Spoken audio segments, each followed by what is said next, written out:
Apanya?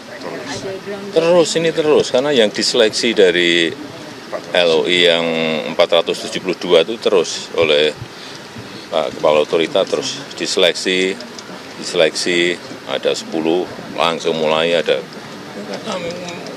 mereka ngantri, hanya perlu seleksi kan, tidak semua diberikan kesempatan untuk masuk ke sini.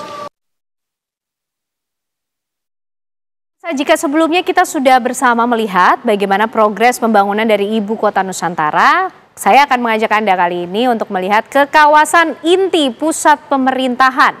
Kita akan lihat lewat gambar berikut ini, Mas Agung, ini adalah site plan ya kalau kita lihat pembangunan dari kawasan inti pusat pemerintahan di Ibu Kota Nusantara. Ada kemudian part atau bagian untuk wilayah Mako dan juga hunian Pas Pampres. Kemudian ada juga Subden TNI dan juga dialokasikan wilayahnya untuk hunian tenaga kerja konstruksi dari Ibu Kota Nusantara itu sendiri. Berikutnya ada juga bagian yang lain tentunya. Kantor Istana Negara, Istana Garuda yang akhir-akhir ini kita sudah sedikit mengintip bagaimana kenampakannya. Serta ada pula kawasan perkantoran untuk Kementerian Koordinator dan ada pula Plaza Seremoni. Ini yang menarik juga dari Ibu Kota Nusantara karena sebelumnya juga sempat dilombakan ya bagaimana site plan desain dari Ibu Kota Nusantara ini, dan ada pula kantor Bank Indonesia di sana serta Bukit Bendera dan juga hunian ASN, TNI, Polri yang sudah mulai disiapkan. Nah, ada pula titik nol di Ibu Kota Nusantara serta kantor otorita dan juga hunian ASN, TNI, Polri lagi. Serta ada hunian tapak untuk para menteri dan juga Istana Wakil Presiden serta Masjid Raya IKN. Oke, Mas Agung, site plan-nya sudah luar biasa, pembangunannya sudah mulai berjalan ya. Untuk nanti puncaknya kita lihat pada Hari Kemerdekaan ke-79 Republik Indonesia. Berbicara lagi Mas soal optimisme atas pembangunan Ibu Kota Nusantara dan juga kondisi saat ini serta possibility ke depan. Seperti apa Mas Agung? Ya, sebenarnya pihak luar membutuhkan semacam kepastian pertama hukum ya, aturan yang jelas sampai pada level teknis. Kenapa? Karena kalau misalkan ini tidak pasti, maka ini akan memberikan tanda tanya besar di kalangan investor ataupun eksternal. Yang kedua, kepastian politik. Penting bagi pemerintahan presiden terpilih Prabowo Gibran untuk mengkondisikan stabilitas politik yang benar-benar kondusif, yang kemudian bisa mensupport pembangunan IKN ini sendiri. Jangan sampai ada perubahan di tengah jalan dan seterusnya. Yang ketiga, kepastian ekonomi.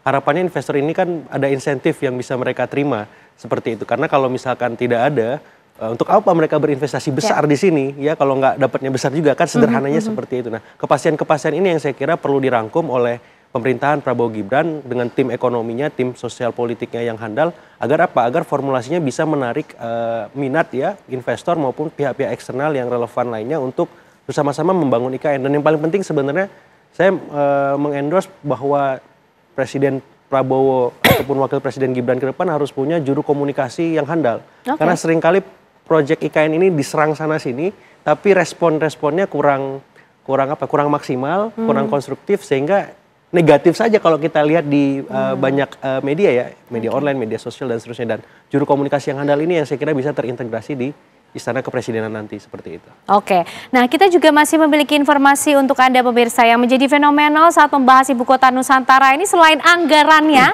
dan juga waktu pembangunannya, juga soal istana yang akan menjadi lokasi Presiden bertugas nanti, yaitu Istana Garuda. Sebuah bangunan ikonik yang akan menjadi ciri khas dari Ibu Kota Nusantara. Istana Garuda ini memiliki luas lahan sekitar 55,7 hektar dengan luas tapak 334.200 meter persegi. Inilah gambaran dari kawasan Istana Garuda pemirsa yang progresnya sejauh ini dikatakan sudah mencapai 90,6%. Bahkan dalam waktu satu pekan terakhir lah ini Presiden Joko Widodo nampaknya juga sudah mulai aktif menggunakan Istana Garuda untuk menggelar rapat bersama dengan menteri dan juga kepala daerah di Ibu Kota Nusantara. Nah, sesuai namanya, istana ini memiliki ciri khas patung Garuda yang berdiri dengan gagah sambil mengepakkan sayapnya. Bentang sayapnya pun 177 meter, tingginya 77 meter, dan lengkungannya 239 meter. Nah, jumlah bilahnya ada 4.650 buah terbuat dari bahan kuningan perforated weathering steel, pemirsa, di Istana Garuda ini. Dan tidak hanya bagi presiden tentunya, Istana Garuda nanti ini akan hadir sebagai simbol negara tentunya, simbol ibu kota Nusantara, dan perancangnya adalah Inyoman Nuarta, terdiri dari 44 orang ahli dan juga 242 orang artisan.